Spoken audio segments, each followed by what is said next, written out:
ରାଧେ ରାଧେ ଜୟ ଜଗନ୍ନାଥ ବନ୍ଧୁମାନେ। ଆଜି ଏକ ପବିତ୍ର ଦିନ ନୂଆଖାଇ। ପଶ୍ଚିମ ଓଡ଼ିଶାର ସମସ୍ତ ଦୈବୀପୀଠ ଶକ୍ତିପୀଠ ଆଜି ଉତ୍ସବ ମୁଖରିତ ଏବଂ ନବାନ୍ନ ଭୋଗ ଲାଗି କରାଯାଇଛି।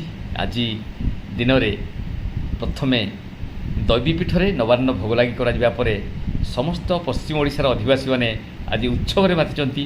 ସେମାନଙ୍କ ଘରେ ସମସ୍ତଙ୍କ ଘରେ ଆଜି ନୂଆ ଲୁଗାପଟା ପିନ୍ଧିଛନ୍ତି।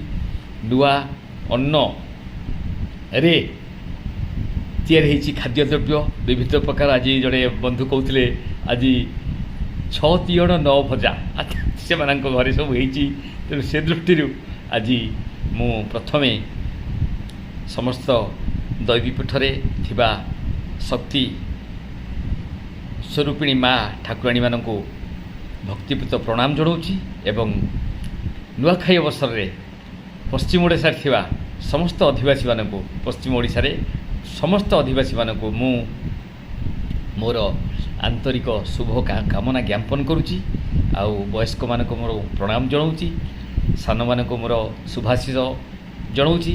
ଏହା ସହିତ ମୁଁ ପୁଣି ଥରେ ସେମାନଙ୍କ ଲାଗି ଠାକୁରାଣୀଙ୍କ ପାଖରେ, ମାଆଙ୍କ ପାଖରେ, ଦୈବୀପୀଠରେ ଏବଂ ସର୍ବସମର୍ଥ ଭଗବାନ ଶ୍ରୀହରିଙ୍କ ନିକଟରେ ମଧ୍ୟ ପ୍ରାର୍ଥନା କରୁଛି ସମଗ୍ର ପଶ୍ଚିମ ଓଡ଼ିଶାର ଅଧିବାସୀମାନଙ୍କର ଯାତ୍ରା ଆଗାମୀ ବର୍ଷ ପର୍ଯ୍ୟନ୍ତ, ଆଗାମୀ ନୂଆଖାଇ ପର୍ଯ୍ୟନ୍ତ ସେମାନଙ୍କର ଦୈନନ୍ଦିନ ଯାତ୍ରା ମଙ୍ଗଳମୟ ହେଉ, ଶୁଭମୟ ହେଉ, ଏତିକି କାମନା କରି ରହୁଛି। ଜୟ ଜଗନ୍ନାଥ, ରାଧେ ରାଧେ।